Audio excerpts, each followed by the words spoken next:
अगर प्रधानमंत्री राहुल गांधी जी बनना चाहते हैं और अगर वो बन जाए तो ये देश द्रोही हो जाएगा। मोदी की ईवीएम तो हैक नहीं करते, इन किलो को जरूर हैक करते हैं। देखो, कांग्रेस में अगर राहुल गांधी जी सपने देख रहे हैं प्रधानमंत्री बनने के, तो वो तो मैं आज ही भविष्यवाणी कर देती हूँ, वो आज प्रधानमंत्री बने ना कल बने।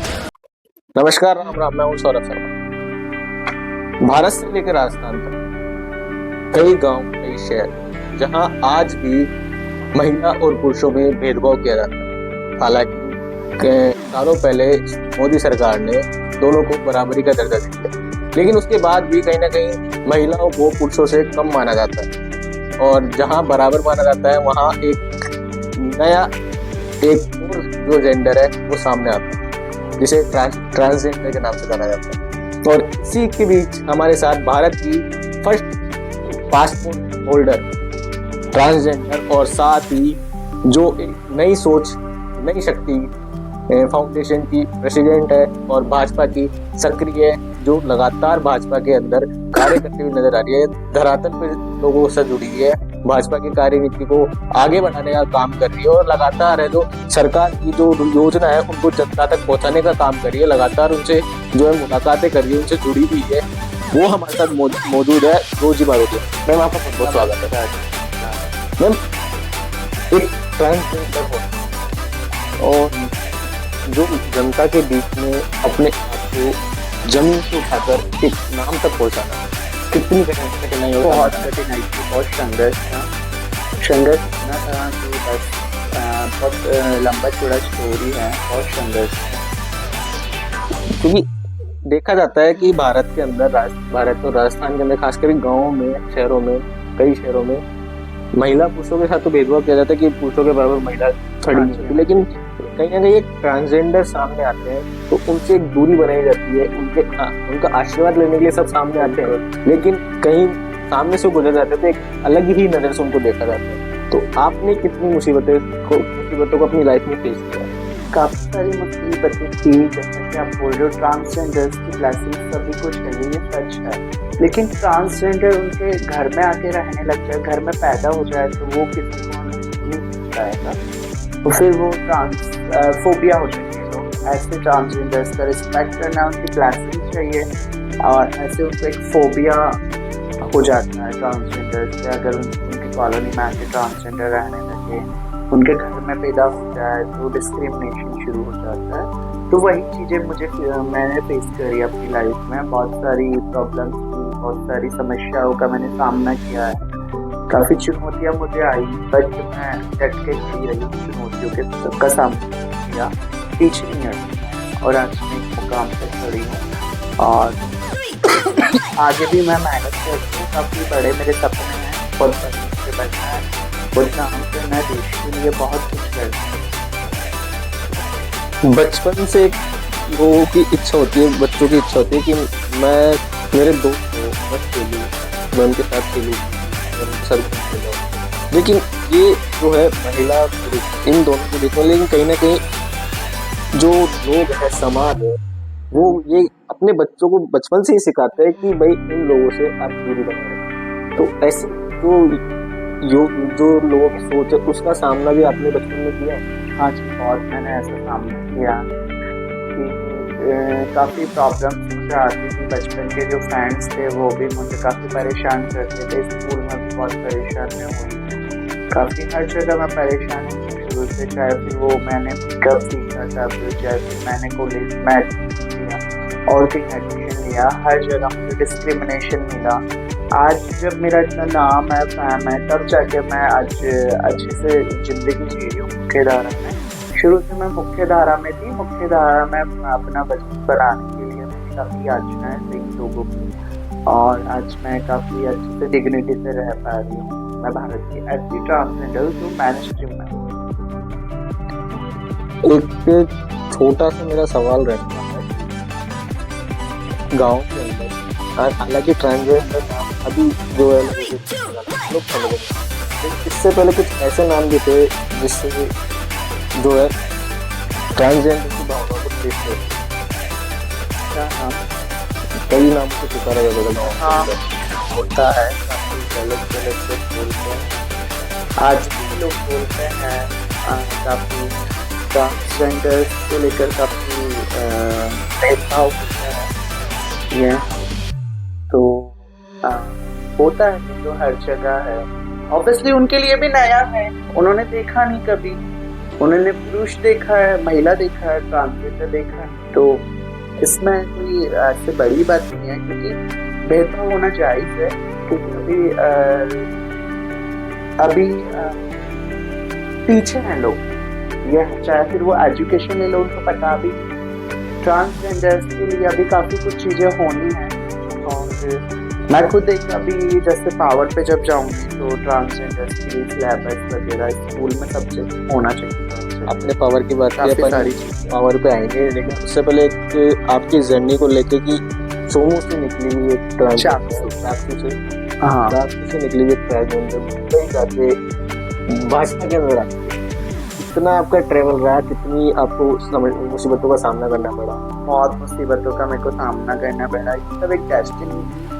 मैं कुछ और सोचती थी और किस्मत में कुछ और लिखा था, और संघर्षों ने कहाँ से कहाँ लाकर मुझे खड़ा कर दिया। सब डेस्टिनी है, सब जो किस्मत में लिखा होता है वो हमने लिखा है। जैसे कि मैं मेकअप आर्टिस्ट थी और मेरे पास जो तो मेकअप की बात आई, इसके लिए भी मैंने काफ़ी संघर्ष किया। 50 रुपये मेरी जर्नी थी, 50 रुपये लेकर मैंने नीचे काम किया और मुझे कहीं से काम मिला और हर जगह धक्के धक्के मिले, सैलरी नहीं मिली सैलून में। फिर मैंने खुद का काम स्टार्ट किया, खुद का सैलून स्टार्ट किया, फिर वो डूब गया मेरा पूरा।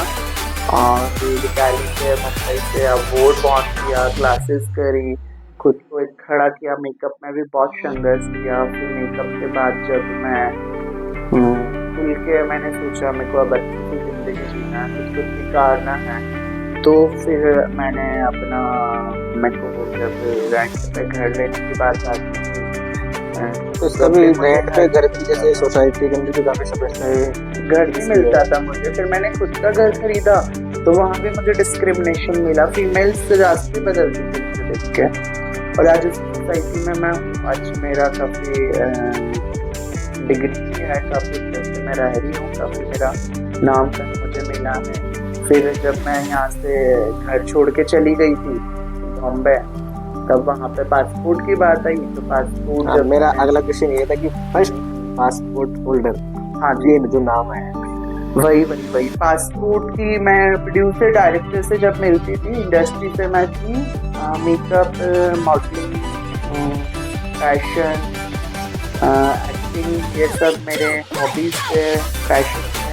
तो मैं डायरेक्टर प्रोड्यूसर से जब मिली तो सबका एक ही कहना था कि पासपोर्ट नहीं था, आप अप्लाई कर दो। जब मैंने अप्लाई किया पासपोर्ट, 3 महीने तक मेरा पासपोर्ट नहीं आया। तो पासपोर्ट ऑफिस गई, वहाँ मेरी फाइल पे काम ही नहीं हुआ था कि ऐसा पासपोर्ट आज तक नहीं बना, ये कैसा पासपोर्ट है, ट्रांसजेंडर पासपोर्ट आज तक नहीं बना। तो मैंने बोला ठीक है बट आप मेरा बना दीजिए, रिक्वेस्टफुली मोड पर मैंने बात किया, रिक्वेस्ट मोड पर। तो बोला आप मेरा पासपोर्ट बना दीजिए, मेरे को बहुत ज़रूरी है मेरे करियर का सवाल। तो फिर उन्होंने काफ़ी मुझे डॉक्यूमेंट्स का हवाला दिया। फिर मैंने सारे डॉक्यूमेंट्स उनको दे दिया। नालसा जजमेंट 14 में आया था, मोदी जी के उसी में आया, मोदी जी की कार्यकाल में नालसा जजमेंट। तो वो सारे डॉक्यूमेंट्स मैंने दिया तो मेरा पासपोर्ट आया। फिर उसके बाद धीरे धीरे मैं पासपोर्ट से काफ़ी फेमस हो गई। लोग मुझे इनवाइट करना शुरू करे, ऑनर किया मेरा as a guest, chief guest मुझे बुलाना शुरू किया। करंट अफेयर में आ गया, न्यूज़ मीडिया में सब जगह। तो बस ऐसे ही भाजपा में एंट्री हो गया। ताकि मॉडर्न से एक जो पार्टी है उससे राजनीति के अंदर आने का जो आपका विचार है, ये कैसे बना? राजनीति तो देखो मेरा एक सपना सा था बचपन से। मैं मैनिफेस्ट मैं शुरू से करती थी, बचपन से बहुत मैनिफेस्ट किया है मैंने। और जैसा मैं सोचती हूँ वही बोलते हैं ना, जिस तरह का हम माइंड में सोचते हैं वही एनर्जी हमारे आसपास होती है और वो चीज़ें लाइफ में होने लगती है। मेरे साथ भी शायद ऐसा ही हुआ है। मैंने जो चीज़ें सोची है वो मुझे मिला है और मैं आगे भी काफ़ी अच्छा सोचती हूँ। सपने देखती हूँ शुरू से, बचपन से आज भी मैं सपने देखती हूँ क्योंकि सपने हम देखते हैं और सपनों के हिसाब से हम मेहनत करते हैं, तो डेफिनेटली हमारे सपने पूरे होते हैं। और बस वैसे ही तो जैसे मैं सोची, मेरा सपना सा था राजनीति, बट कैसे होगा क्या होगा वो सब नहीं पता था। डेस्टिनी में है, कुंडली में है, सब जगह है। तो मेहनत करती गई और रास्ते खुलते गए, और राजनीति में आना वही भाजपा पार्टी के अंदर, कांग्रेस क्यों नहीं? कांग्रेस देखो, मैं पार्टी तो राजनीति तो हाँ, पार्टी एक से चलती है, राष्ट्रवादी पार्टी है, भारतीय जनता पार्टी, एक संघ विचारधारा की जुड़ी पार्टी है RSS। और मोदी जी की विचारधारा से मैं बहुत प्रभावित हूँ। बचपन से मैं मोदी फैन हूँ, मोदी भाषण मान लो, मोदी फैन मान लो। और काफ़ी अच्छा काम मोदी जी ने किया है। और फिर जैसे ये भारतीय जनता पार्टी, पहले मेरा ये था, मेरा अंदर से मन भारतीय जनता पार्टी का था, बट मैं एक ट्रांसजेंडर हूँ, तो मैं वहाँ जाना पसंद करूँगी जहाँ मुझे सम्मान मिले। मैंने बोला ना, जैसा हम सोचते हैं वैसा होता है। तो अंदर से मेरा मन भाजपा से ही जुड़ा हुआ था, तो मैं भाजपा के लिए सोचती थी, और भाजपा में ही मैं गई, और सम्मान भी मुझे बहुत मिला, कोई कमी सम्मान। तो बस यानी आपको भी महिला पुरुष के बराबर का सम्मान भाजपा के अंदर? हाँ जी, मुझे हर जगह बराबर का सम्मान मिलता है, क्योंकि शायद मैं डिजर्व करती हूँ, मेरे जो संघर्ष थे वो और अभी आपने मोदी जी की बात की, मोदी की विचारधारा में प्रभावित हुई है। अभी हाल ही में आपको पता होगा कि राजस्थान, पूरे भारत में, राजस्थान से पूरे भारत के अंदर SIR का मुद्दा गरमा है, और इसमें राहुल गांधी मोदी के ऊपर आरोप आप कैसे देखते? राहुल गांधी जी का क्या है, वो तो आरोप EVM का मुद्दा तो काफी टाइम से चल रहा है, और वो तो चाहते ही नहीं है SIR पे काम हो। वो तो विरोध करते हैं SIR का। क्यों करते हैं वो विरोध, जानना चाहते हैं क्यों? वो इसलिए विरोध करते हैं ताकि SIR का मामला ना हो, तो भारत के बाहर के लोग भारत में आ जाए, बांग्लादेश, पाकिस्तान की भारत में हो जाए, और फिर काफी हमले भारत में हो, काफी आतंकवाद टाइप का भारत में हो। उनका उनके सवाल से मेरे को ये, उनके जो गुण जो कहा, उससे मेरे को एक सवाल है कि क्या वाकई में मोदी जी EVM हैक करते हैं? क्योंकि उन्होंने सीधा सीधा आरोप लगाया है। मोदी जी EVM तो हैक नहीं करते, लेकिन दिलों को जरूर हैक करते हैं, दिलों पे राज करते हैं। मोदी जी के काम इतने अच्छे हैं कि लोगों के दिलों पे बैठते हैं मोदी जी। और मोदी जी एक अच्छे प्रधानमंत्री है, और काफ़ी अच्छे से उन्होंने काम किया है अब। और जैसा कि अब ट्रांसजेंडर की बात कर रहे हैं, तो ट्रांसजेंडर्स के लिए भी मोदी जी ने ही किया है। नालसा एक्सपास हुआ मोदी जी के कार्यकाल में हुआ, उसके बाद जितनी भी ट्रांसजेंडर योजनाएं हुई और कुछ हुई, वो सब मोदी जी ने ही किया है, पहले किसी कांग्रेस ने नहीं किया था। आज अगर मैं आगे आई हूँ, आज मैं कुछ इतना लोगों से मिल पा रही हूँ, कन्वर्सेशन कर पा रही हूँ, पार्टी के प्लेटफॉर्म पे खड़ी हूँ, तो शायद इसके पीछे मोदी जी के अच्छे कार्य थे, अच्छे उन्होंने ट्रांसजेंडर्स के लिए रास्ते मोदी जी ने खोले हैं, क्या है। और महिलाओं को भी आगे मोदी जी लाया है, और हर चीज में मोदी जी आगे हैं और अच्छा काम कर रहे हैं। और अगर प्रधानमंत्री राहुल गांधी जी बनना चाहते हैं, और अगर वो बन जाए, तो ये देश द्रोही हो जाएगा, ना जाए बांग्लादेश, पाकिस्तान की भारत में हो जाए, और फिर काफी हमले भारत में हो, काफी आतंकवाद टाइप का भारत में हो जाए। उनका तो यही है। सवाल से मेरे को ये, उनके जो गुण जो कहा, उससे मेरे को एक सवाल है कि क्या वाकई में मोदी जी EVM हैक करते हैं? क्योंकि उन्होंने सीधा सीधा आरोप लगाया है। मोदी जी EVM तो हैक नहीं करते, लेकिन दिलों को जरूर हैक करते हैं। कांग्रेस की नजर आ रही कि राहुल गांधी हमारे प्रधानमंत्री बने, और साथ ही उनका आरोप भी है कि जो काम कांग्रेस करती है, भाजपा सरकार जाके केवल उनका पीछे काटने का काम करती है। देखो, कांग्रेस में अगर राहुल गांधी जी सपने देख रहे हैं प्रधानमंत्री बनने के, तो वो तो मैं आज ही भविष्यवाणी कर देती हूँ, वो आज प्रधानमंत्री बने ना कल बने। और अगर वो प्रधानमंत्री गलती से बन जाते तो ये देशद्रोही हो जाएगा, देश में हमले शुरू हो जाएंगे और आतंकवादी देश में हो जाएंगे, देशद्रोही देश बन जाएगा, अधर्मी पैदा हो जाएंगे देश में। क्योंकि वो अधर्म की बात करते हैं, जब भी बात करते हैं राहुल गांधी जी वो बात ही अलग करते हैं। उनको राम मंदिर बनने से प्रॉब्लम है, उनके धर्म का नहीं पता, उनका खुद का धर्म क्या है। कोई उनको मुस्लिम बोलता है, कोई उनको फारसी बोलता है, कोई क्या बोलता है। जिस इंसान को खुद के धर्म का नहीं पता वो इंसान धर्म की कहाँ बात करेगा, वो तो अधर्म की बात करेगा। तो वो आज प्रधानमंत्री बनेंगे ना, कल बनेंगे। और ईवीएम का मुद्दा वो करते रहे बट होना कुछ नहीं है। यह है वो दकियानुसी पर्चियों की बात करें, पर्ची सिस्टम चलाया जाएगा जो पहले चलता था। पर्ची सिस्टम जब मशीनें नहीं थी, पर्चियों से वोट दिया करते थे, वो करना है क्या?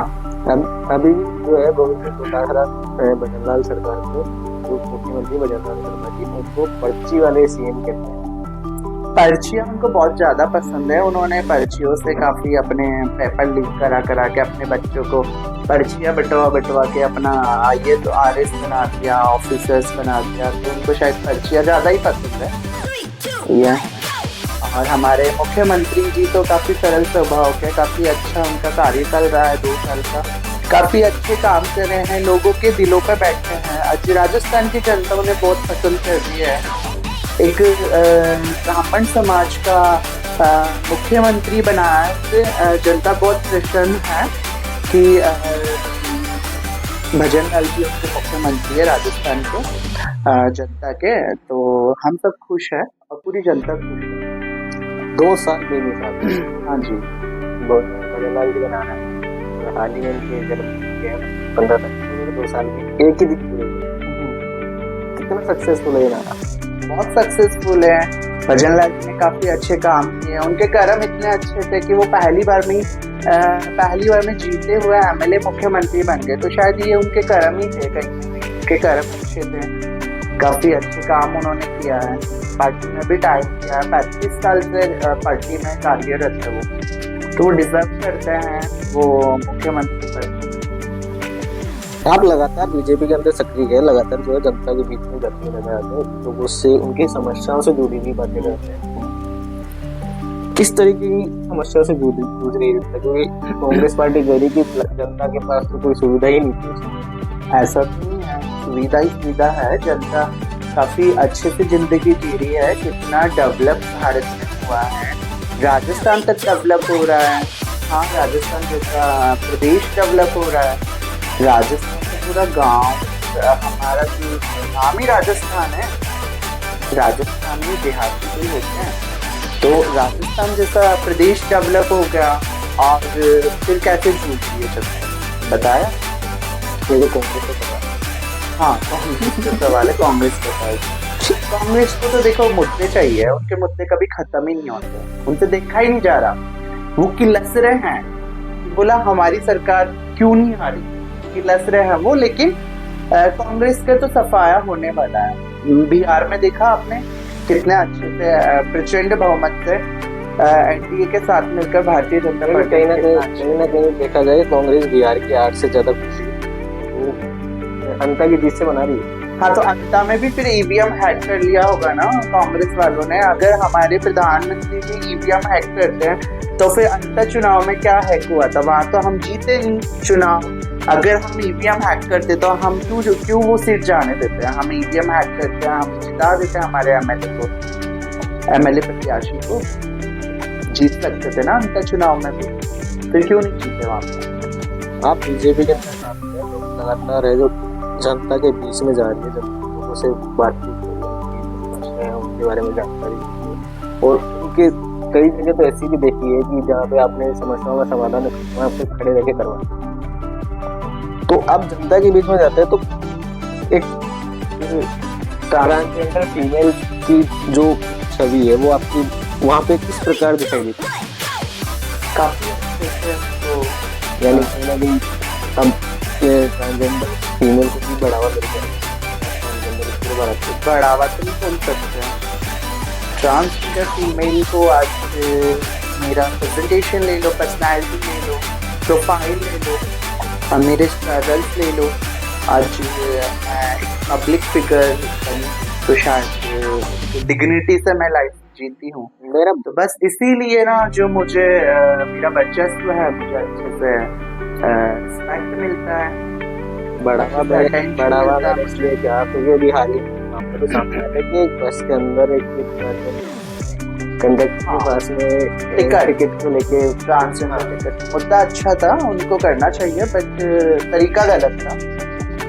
यह है, उनको कंडक्टर से नहीं, उनको ना, वो खुद एक एडवोकेट है, एडवोकेट क्वालिटी है, तो उनको कोर्ट में जाकर करना चाहिए, ये मुद्दा कोर्ट में उठाना चाहिए, रिट लगाना चाहिए उनको, उनके जो भी है प्रॉब्लम्स हैं उन पे उनको रिट लिखकर उनको जो उनका मामला है वो फाइल करना चाहिए और उस पर ये मामला ही दर्शाता है कि कहीं ना कहीं अब जो पहले ट्रांसजेंडर महिलाएं थी वो अपनी एक छवि को पीछे रखती हुई नजर आ रही थी, लेकिन अब धीरे धीरे वो सामने लाती हुई नजर आ रही है कि हाँ मैं हूँ तो मैं हूँ, मैं भी कुछ कर सकती हूँ।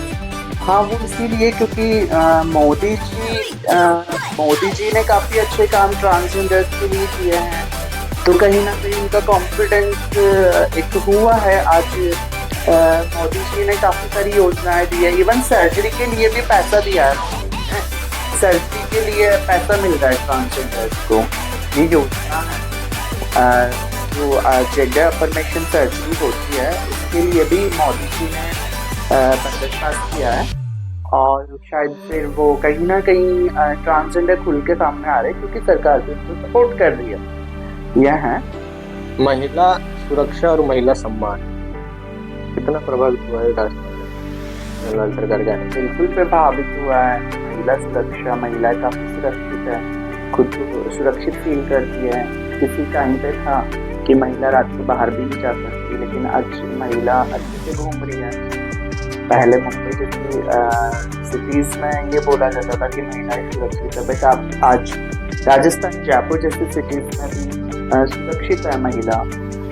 आने वाले टाइम में कभी आपको मौका मिले कि आपको केंद्र के अंदर बिठा दिया जाए और कहा जाए कि जनता की जो सेवा है आप केंद्र से करो, डायरेक्ट, बल्कि स्टेप बाय स्टेप नहीं, सीधे मोदी जी के पास में जाके आप अपनी जो है जनता की पूरे जो समस्या वो रख दो, ये तो मेरे लिए सौभाग्य वाली बात होगी अगर मोदी जी के साथ मैं सीधा सेंट्रल पे जाती हूँ, तो इससे बड़ा सौभाग्य तो क्या होगा, प्राउड मोमेंट होगा। बिल्कुल, मैं बहुत अच्छे से काम करूँ, और अभी मैं प्रदेश लेवल पे करना चाहती हूँ, और मुझे जो भी मौका मिलेगा, जो भी अवसर मुझे मिलेगा, मैं बहुत अच्छे से बखूबी मेरी जिम्मेदारी को निभाऊंगी। वफादार नेता के रूप में मैं काम करूँ, कार्यकर्ता के रूप में वफादार कार्यकर्ता। राजनीति में आप आए हो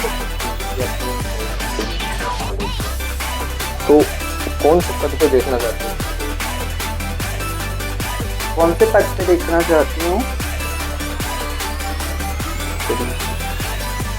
पद की आप बात कर रहे हो तो देखो, टिकट विकट तो मुझे चाहिए नहीं। चुनाव लड़ने का मैंने ना सोचा, ना मुझे लड़ना चुनाव। मुझे नॉमिनेटेड पोजीशन चाहिए, एक पावरफुल पोजीशन मैं डिजर्व करती हूँ। मुझे पावरफुल पोजीशन चाहिए, पावर होगा तो मैं काम कर पाऊँ, और मुझे सच में काम करना है।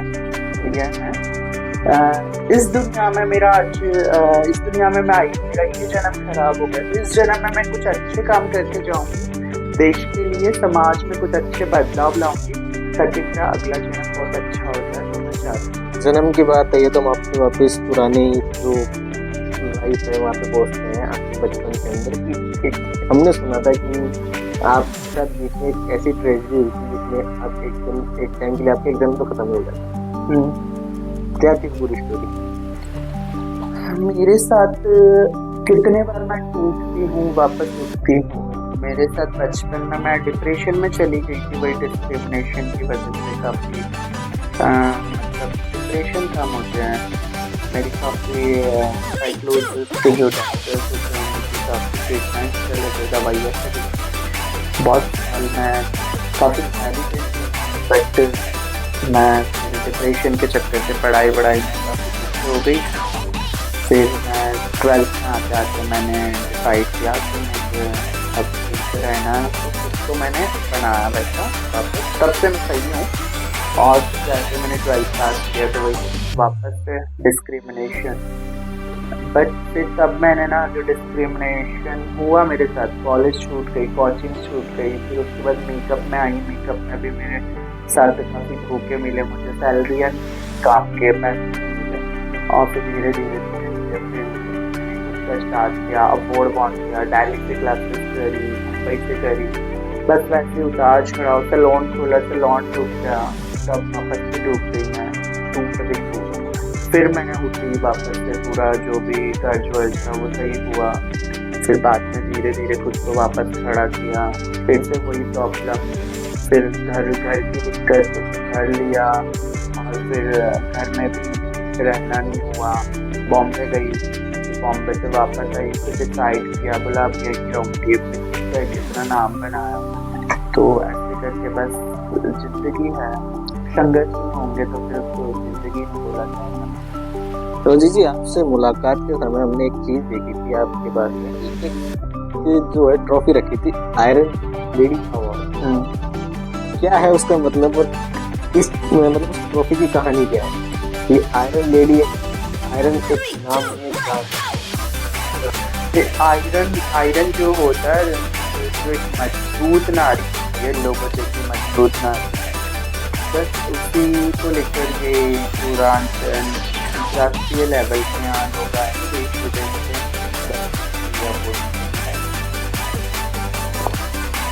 एक अब आने वाले समय में आप ट्रांसजेंडर महिलाएं, उनके लिए क्या करना चाहती है, क्या सोच रखती है, मतलब किस प्रकार से मुझे करना है?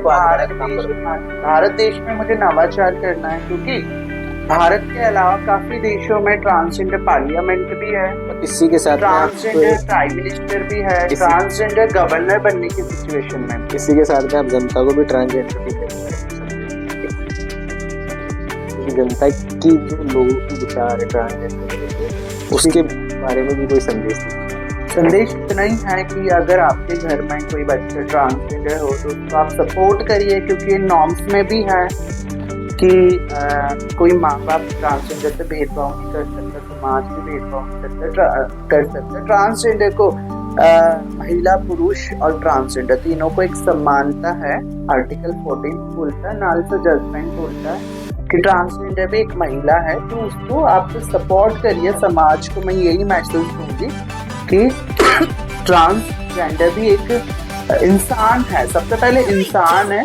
तो जैसे कि आज सरकार ने भी मान्यता दे दी है, तो आप लोग भी उनको समाज में मुख्यधारा में अवसर दीजिए, उनसे भेदभाव ना करिए, यही मैसेज मैं दूंगी। उनको सपोर्ट करिए, उनको आपका सपोर्ट मिलेगा तो उनको अच्छा लगेगा, वो बहुत अच्छे से जिंदगी जी पाएंगे। तो देखा जाता है कि समाज के अंदर ट्रांसजेंडर को काफी मुसीबतों का सामना करना पड़ता है। एक अलग उनकी जो है भावनाएं अलग रूप से दिखाई जाती है, और बच्चों को भी यही सिखाया जाता है।